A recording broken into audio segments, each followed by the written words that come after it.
দীর্ঘদিন পরে সালমান শাহর হত্যা নিয়ে এবার মুখ খুললেন নায়িকা শাবনূর। নায়িকা শাবনূর বলেন, আমি সালমান শাহর সাথে যখন আমি প্রথম কাজ শুরু করি, তখন সালমান শাহ খুব ভালো একজন ট্যালেন্ট লোক ছিলেন এবং তার মস্তিষ্ক এবং ব্রেন খুব ভালো কাজ করতো। কিন্তু একটা সময় তার হত্যা করার কিছুদিন পূর্বে তার সাথে আমি একটা ছবি নিয়ে কথা বলি। আমি তাকে বলি যে, আমাদের ওই ছবির এরকম সিনগুলি খুব ভালো হয়েছে। চলো আমরা ডিরেক্টরের সাথে কথা বলে এরকম সিনের আরেকটি ছবি করি। আমাদের ওই সিনটা অনেক হিট হয়েছে। এই মুহূর্তে সালমান শাহ আমাকে উত্তর দেন কোন ছবি, কোন সিন, কিন্তু আমি সালমান শাহকে মনে করাতে পারছি না এবং সবচেয়ে বড় কথা হচ্ছে সালমান শাহর নিজের কাজের ছবি কিন্তু কাজ ভুলে যাচ্ছে। কিন্তু এটা আমার একটি খটকা লাগে এবং আমি প্রায় সময় দেখতাম সালমান শাহর স্মৃতিশক্তি ডাউনের দিকে চলে যাচ্ছিল। ওই সময় আমি ভেবেছি তার কিছু একটা হয়েছে, তখনই বোঝা যাচ্ছিল যে আসলে সালমান শাহকে দীর্ঘদিন টর্চার করে এভাবে তাকে মারা হয়েছে। এবং এরকম টুকিটাকি অনেক ঘটনাই এবার বলতেছে নায়িকা শাবনূর, কারণ ডন গ্রেফতার হওয়ার পরে এরকম অনেক তথ্য শাবনূর দিতেছে এবং পরবর্তীতে আরও কিছু তথ্য আপনাদের কাছে আমরা শেয়ার করব। এখন আমরা সালমান শাহর মায়ের কিছু বক্তব্য শুনে আসি, চলুন। এই একটাই ঘটনা বোধহয় ইতিহাসে বিরল, যে 96 থেকে এখন পর্যন্ত থামেনি, চলছে। যেমন মামলাটা চলছে, তেমন কথা প্রসঙ্গ কথায় কথায় টিভিতে আছে, ভিডিওতে আছে, প্রত্যেকটা কিছুতেই চলমান ছিল। তো তিনবার তারা চেষ্টা করেছেন, ডিবি, তারপরে সিআইডি, আমরা জুডিশিয়াল ইনকোয়ারি চাইলাম, তিনবারই ধামাচাপা দেওয়া হলো। আপনারা সবাই শুনছেন যে সামিরা যেভাবে আমাকে নীলা চৌধুরী গালি দিয়ে আমার ছেলে নাকি আমার জন্য মরে গেছে, তারপরে সে আত্মহত্যা করেছে। এই যে প্রশ্নটা আপনি করলেন আমাকে, যে এটা কেন করছে, ও যদি আত্মহত্যা করেও তাকে বাঁচাবার জন্য, তো মানুষ বলে না চোর গেলে একটু চিহ্ন রেখে যায়, এগুলো সব আলামত। আমি তখনই বলেছিলাম যে ওরাই পাগল হয়ে ওরাই বলবে, ওদের মুখ দিয়েই ওরা বলে যাবে। স্বামীরা একটাবারও সে বলে না যে না আমার স্বামী আত্মহত্যা করলো, এর সে তো দায়ী করেছে শাবনূরের কথা, বা অনেক জায়গায় অপমান করেছে, থাকতেও মারা যাওয়ার পরে মৃত ব্যক্তিকে এভাবে অপমান করার কোনো অধিকার তার নাই, ধর্মীয় অনুযায়ী, যে কোনো অনুযায়ী। একটা স্ত্রী সবসময় প্রথম থেকে আমার সাথে যাওয়া উচিত ছিল। স্বামীর যখন দাফন হয়, দাবি করা ছিল, প্রথম দিনই তো হসপিটালে যাওয়া উচিত ছিল, তাকে তো কাছেই পেলাম না। এই যে ফ্যান, কলম, তারপরে ওই যে মনে করে স্ত্রীর বা যেগুলো ঘরে আলামত ছিল, তারা রুমাল, কল্লোফ্রমের রুমাল তো পাই নাই, এগুলি কি করছে, ওইটা দিয়ে 11 তলার থেকে ওর বাসায় ফালাই দিছে। এটা রুবি কতটা নিয়েছে, সে নিজের লাইফের উপর রিস্ক নিয়ে এসে বলে ফেলছে। এবং শেষেও বলছে, কিন্তু কোর্টে যদি আমি আসতে না পারি, আমাকে যদি ওরা পাগল করে দেয়, আপনি কিন্তু মানবেন না, আপনি কিন্তু মামলা উঠাবেন না। এগুলো কি আমি শিখাই দিছি? একটা মানুষ সে জানে এটা এই মামলার কারণে সে আসামি, তার ফাঁসি হতে পারে, তারপরও সে এই কথাটা বলতেছে। তো আমার ছেলেটাকে যখন হসপিটাল নিয়ে যায়, আমার মনে হয় ওরা ওই যে সাফোকেটেড করছে, তারপরে যে আমরা যেটা পেয়েছি, আমরা আর তো আলামতের প্রয়োজন হয় না। আজকাল ইন্টেলিজেন্স কাজ করে, আজকাল ডিজিটাল যুগ, সময় সব বুঝে বুদ্ধি দিয়ে নিতে হবে সেগুলো। সব কি সামনে এগুলি গুণ আগের দিনের কাহিনী, যে তার মধ্যে রক্ত লাগানো থাকবে তবে বোঝা যাবে যে জবাই করা হয়েছে। এখানে তারা সকালবেলা যেটা আমার ছেলেকে, তো আমার হাজবেন্ড যখন গেছেন তখনই মেরে ফেলছে তারা। এবং তখন যদি ওনাকে যেতে দিত, তাহলে মনে হয় উনিও মারা যেতেন, অথবা অনেককে ঘরে পাওয়া যেত। যার কারণে স্বামীরা একদম ফিটফাট আত্মহত্যা প্রমাণ করার জন্য সে উঠে পড়ে লেগেছে। আজকালও বলছে সে যে তিনটা রিপোর্ট দিয়েছে, সে দেখেন কত তিনটা রিপোর্টের মধ্যে যে তিনটাই তো আত্মহত্যা হয়েছে। হত্যা হলে তো তারা হত্যা বলতো, পুলিশরা কি মিথ্যা নাকি? সালমান তো অনেক আগের থেকে প্রেস কনফারেন্স করেছে, সে সিকিউরিটি চেয়েছে, সে পিস্তল, তার নামে একটা পিস্তল চেয়েছে সরকারের কাছে, সিকিউরিটি সে পায় নাই, বহুবার সে তার আঘাত। এবার এটা নিয়ে প্রথম হলো মণিপুরি পাড়ায়, তাকে ফার্স্ট অ্যাটাক করা হলো, এবং এটা নিয়েও সে প্রেস কনফারেন্স করছে, তার বাবা করছে, আমি সঙ্গে ছিলাম, অনেক হয়েছে। থার্ড টাইম হয়েছে আপন নিবাসে, তার শ্বশুর বাড়িতে, যেটা বাম বুকে ওই পোস্টমর্টমে আছে, বাম বুকে একটা চেট ছিল। এই চেট, এটার উপরে কিন্তু এটা মেয়ের ছবি একটা কি এঁকে সে এটাকে সুন্দর করে নিছে। এটা আমার বাচ্চার শরীরে তো কোনো ক্ষত ছিল না। ওই যে ফ্যানটাকে কিন্তু ইমন ভাঙে নাই, ও বলছে ইমন রাগ করে ভেঙে ফেলছে ফ্যানটা। ও টেলিফোনটাও আছাড় মেরে সামিরা ভাঙছে, যাতে আর ফোন না বাইরে করতে পারে, প্ল্যান অনুযায়ী।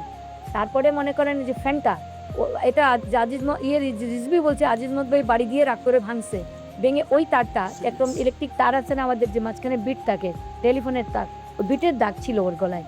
এই যে তোমাদের গলায় এই যে ভাঁজ একটা আছে, ভাঁজটা পুরো ছেলেদের গলায়, ওই ঠিক ভাঁজটার উপরে এত ডিপ করে এত চাপ দিয়ে মানে তার নিঃশ্বাসটাকে বন্ধ করা হয়েছে, এটা ফাঁসির, যাতে মনে করছে এটা কর্ডটা ভেঙে গেলে ফাঁসির আলামতটাই আসবে। আমাকে ভিসেরার একজন ডাক্তার বলছেন তখন যে আপনি তো ম্যাডাম রাজনীতি করেন, একটু কেয়ারফুল থাকবেন। আপনি যদি চেয়ারে বসে থাকেন আর পিছের থেকে যদি কেউ এসে একটা তার দিয়ে এরকম জাস্ট কর্ডে এরকম টাচ করে, তাহলেও কিন্তু আপনি মারা যাবেন, চিহ্নটা আসবে ফাঁসির। এরা কিন্তু এটা ট্রাই করেছিল, কিন্তু তা হয় নাই। সামিরার একটা ডায়েরি আমরা জমা দিয়েছিলাম যে 31 অগাস্ট লিখছে সে 96, যে আমাকে ডিভোর্স করে এই পৃথিবীতে তুমি বেঁচে থাকতে চাও, না না তা হয় না, ওইটুকুই শেষ। তাহলে এটা তো ইস এ গ্রেট এভিডেন্স। এটা ডিবি কী করলো, আমার খাতা কোথায়, আমার ডায়েরি কোথায়? আমার ডায়েরি তো পাচ্ছি না আমি। আজিজ মহম্মদ ভাইকে ও থাপ্পড় মেরেছিল তার বউকে কিস করার জন্য, এটাও সবাই জানে, আমি শুনেছি পেপারে, আমি তাকে জিজ্ঞেস করি নাই। তার উচিত ছিল ওখানে তালাক দিয়ে চলে আসা, কিন্তু আসলে বাচ্চা ছেলে, তখন তার ইগোতে লাগছে। আজিজ মহম্মদ বলছিল নাকি তখন যে তোমার সময় শেষ হয়ে গেল? আজিজ ভাই যা বলেন তাই করেন, আল্লাহ তাকে অনেক ক্ষমতা দিয়েছেন, আল্লাহরও অনেক ক্ষমতা, উনিও নিশ্চয়ই পৃথিবীতে বুঝে যাবেন। আমি চাই উনি অনেক দিন বেঁচে থাকুক, বেঁচে থেকে দুনিয়ায় সব বিচারটা হোক এবং ফাঁসির বিচার। সোহেল হত্যা মামলার তো আসামি উনি, এবং আমার মামলার অটোমেটিক্যালি সোহেল মা মারা গেছে। সোহেল জানে তো সালমান শাহকে কীভাবে মারা হয়েছিল। সোহেল নাকি মদ খেয়ে বলছিল যে সালমান শাহকে খুন করা হয়েছে কীভাবে, কালকে সকালে বললে দিন যারা দিতির স্বামী, দ্বিতীয় জানতো, দ্বিতীয় মারা যাওয়ার আগে বলে গেছে আমাকে সে সেন্সলেস। আমি মিথ্যা কথা বললে একজন মরার সম্বন্ধে বলছি, আল্লাহ মাফ করবে না আমাকে। সে আমি গেছি একদিন, সে গেছি কথা বল, আমি কিন্তু খুঁচে কথা বলছি, তুমি ইমনকে দেখতে পাও এখন? তখন ওটা অনেক মাথায় চুল নাই তো, তখন একদম শেষ অবস্থা। তো বলছে যে হ্যাঁ হ্যাঁ হ্যাঁ ইমন আমাকে এখন দেখতে পাবে তো। তো আমি যে কীভাবে, ওইটা তুমি বুঝবে না। তা আবার একটু আউট হয়ে যায়। হঠাৎ আমি তুমি ইমনের কথা কিছু মনে আছে? হ্যাঁ সব মনে আছে। কারণ আমি হঠাৎ করে বলছি সোহেলের কথা মনে আছে? তো বলছে হ্যাঁ সোহেল, ও আমার জীবনের 1 নম্বর মানুষ, ওকে মনে আছে, ওর সঙ্গে আনন্দ। হ্যাঁ, ও বলতে বলতে হঠাৎ উঠে বললো ওই ওই ওই ওই বেটাকে মেরে ফেলা উচিত। আমি বললাম কোন বেটা? কয় তুমি চিনো তো, ওই বেটাকে গুলি করে মারা উচিত। বললো তুমি চুপ, তুমি কথা বলিও না, তোমাকে কিন্তু মেরে ফেলবে। পরিষ্কার বোঝা গেল জিনিসটা কি। ওই বেটা বলতে সে কি বুঝাইছে? সে তো ওনাকেই বুঝাইছে, আজিজ মহম্মদ ভাইকে বুঝাইছে। সে সামিরা কত নিজ কত ছোট, সে আমার সাথে রেখে আজিজ মহম্মদের পরিচয় আছে, তা কারোর সাথে আমার কোনো পরিচয় নাই। পরিচয় যদি থাকতো তাহলে তো সালমান মারতো না, তাহলে তো চাচা সম্পর্ক থাকতো বা ফ্যামিলিগত সম্পর্ক থাকতো। সোহানুর রহমান সোহান, আমার ছেলেকে ছবিতে নিয়ে তুমি আজকে এত কোটি টাকার মালিক, কোটি টাকার মালিক। সালমানকে তো একটা গিফট তুমি দাও নাই, বা সালমানের মারে এক হাঁড়ি মিষ্টি খাওয়া নাই, যে সালমানের কিয়ামত থেকে কিয়ামত নিয়ে আমি ভাবি অনেক পয়সা পাইছি আমরা, সুপার ডুপার ছবি, ইন্ডিয়ান ছবি থেকে এটা ভালো হয়েছে।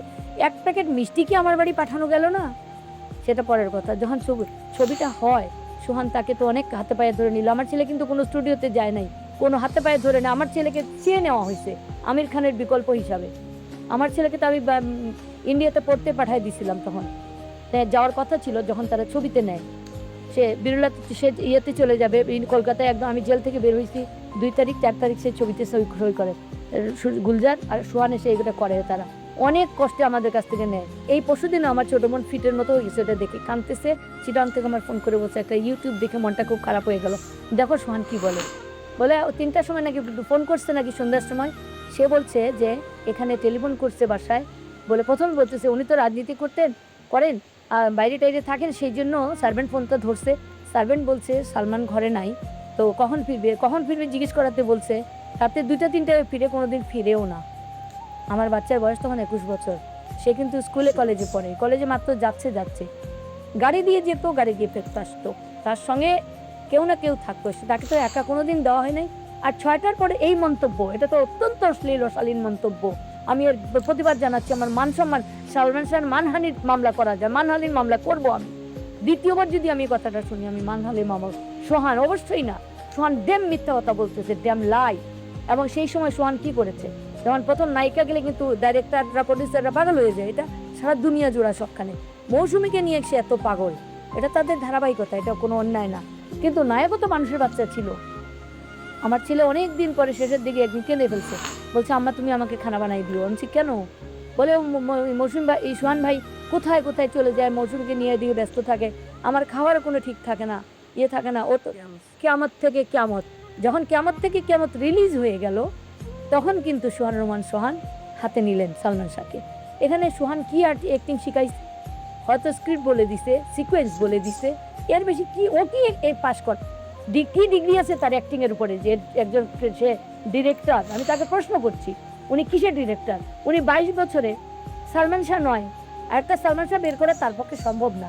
সালমান শাহ নয়, একজন সোহানের একটা সুন্দর একটা নায়ক দেখাইতে পারলো না, একটা ছবি হিট করতে পারলো না। তার এত কৃতিত্ব সহ পুরো ফিল্মি সিন্ডিকেটের সঙ্গে জড়িত হয়ে এটা একটা বিরাট একটা ম্যাসাকার হয়েছে। কিন্তু আমার ছেলেটাকে ওরা ছেড়ে দিলেই পারতো। আমার ছেলে তো ছবি থেকে সরে যেতে চাইছিল। ব্যাগ থেকে টাকা খুলে সামিরার মা 6 লাখ টাকা 12 লাখ টাকা তারা মার্ডারে পুরাইছিল। রিজভির ইন্টারভিউটা পড়বেন, ওখানে কার্পেটের নিচে রাখা ছিল 6 লাখ টাকা, ওকে দেওয়া হয়েছে এবং আগে 6 লাখ টাকা দিয়ে লাগানো হয়েছে। এই হলো ঘটনা। আর রুবি কি বলল? রুবি বলল, হ্যাঁ আমি আগে শুনেছি আত্মহত্যা আমাকে সামিরারা বুঝাইছে। রুবি তো স্পটে ছিল না, পরে আসছে, পরে এসে সেও করছে অনেক বাড়াবাড়ি। সে ডাক্তার আনাইছে স্ক্লাবো মেডিকেল সেন্টার থেকে। সেই স্ক্লাবোর মেডিকেল সেন্টারের ডাক্তারের কথা বারবার আমরা বলি, সেই ডাক্তারের কেন কোনো ইন্টারভিউ নেওয়া হয় নাই? সেই ডাক্তারকে আজও দেখলাম না। আচ্ছা, আরেকটা মেইন জিনিস, সেকেন্ড টাইম যে পোস্টমর্টম করাইলাম, সামিরা তো স্যাঙ্গুইন, হ্যাঁ ছেলেকে কষ্ট দিচ্ছে, ছেলেকে মারতে কষ্ট হয় নাই, তুমি আত্মহত্যা করছে বলতে তোমার কষ্ট হয় না? হ্যাঁ, আমি নাকি দ্বিতীয়বার পোস্টমর্টম করাইছি, কষ্ট দিচ্ছি সালামানকে। আমি আরেকটা কথা বলে দিতে চাই, এখন যদি আমার আইনের প্রয়োজনে আমার ছেলে আত্মহত্যা করে নাই, সেটার প্রয়োজনে হয়, আমি আবার পোস্টমর্টম করাবো। লাশ না পাওয়া যায়, মাটির থেকে আমি ডিএনএ করাবো। আমি জীবিত যতদিন আছি এগুলো চলবে। তারা করেছে, দাঁড়ান, এখানে পোস্টমর্টমে যখন তুললো, আমার হাজব্যান্ড দেখতে পারে নাই, উনি বলছেন আমি দেখবো না। ম্যাজিস্ট্রেট, ডাক্তার, পুলিশ, আমার ছেলে, ছোট ছেলে, আমার ভাই সাক্ষী দিয়েছে। আমার ভাই, এই 6-5 মানুষ তো দেখছে। তারা তো ম্যাজিস্ট্রেট যে দেখলো যে আমার ছেলে ইনটেক্ট ছিল, শুধু চোখের নিচে একটু খামা ছিল, কোনো পচন নাই, কিচ্ছু নাই। ইভেন ফুল যে দেওয়া হয়েছে, ফুলটাও পচে নাই, কাফনটা একদম সাদা দপদপ হয়ে গেছে। এবং একটা জিনিস, ইসলামিক নিয়ম মোতাবেক আমরা জানি যে মুসলমানকে উঠায়, তাই না, কবরে উঠায় বসার একটা চিহ্ন ছিল। তার মুখের কাপড়টা খোলা, দুটো পাও উঠে বসলে কাপড়টা সরে যায় না, সেইভাবে পাওটা খোলা। আর কি আলামত আল্লাহ দেখাবে? এবং সিলেটের মাজারে তো আত্মহত্যার বা অপমৃত্যুর মামলার লাশ দাফন হয় না, নেয় না। সামিরার এত কষ্ট আমার ছেলের জন্য, আমি দ্বিতীয়বার তুলছি, কষ্ট হচ্ছে। আর সালমান শাহ আত্মহত্যা করছে এটা প্রমাণ করতে কষ্ট হচ্ছে না? সালমান শাহ মারা যাওয়ার পরে শুনছি প্রথম রনির সাথে তার ওই 9 মাসের মধ্যে একটা বিয়ে হয়ে গেছে, এবং আমার মনে হয় হয়ে গেছে তখন বোধহয় সে প্রেগনেন্ট কিছু ছিল, যেটার কারণে দায়বদ্ধতা আসতেছে এখন তাকে। একটা ছেলে কত বড় দায়বদ্ধতার থেকে সে আরেকটা ছেলের বিবাহিত একটা আসামিকে বিয়ে, শুধু স্ত্রী না, আর বন্ধুর স্ত্রী আসামি, তাকে বিয়ে করতেছে। সে এখানে এসে তার দায়বদ্ধতার কথা বলবে? সে এসে বলে কেমনে যে নীলা চৌধুরীর সাথে সম্পর্ক ভালো ছিল না? ডন ছিল কিনা সেটা বলবে। ডন আমার ছেলের চাকর ছিল, বডি ম্যাসাজ করতো, পা ঘষতো, সঙ্গে যাইতো। সে এসে বললো কি এনটিভিতে নীলা চৌধুরীর সাথে তার ছেলের কোনো সম্পর্ক ছিল না? এই স্টেটমেন্ট দিতে তো তাকে কেউ ডাকে নাই। ওই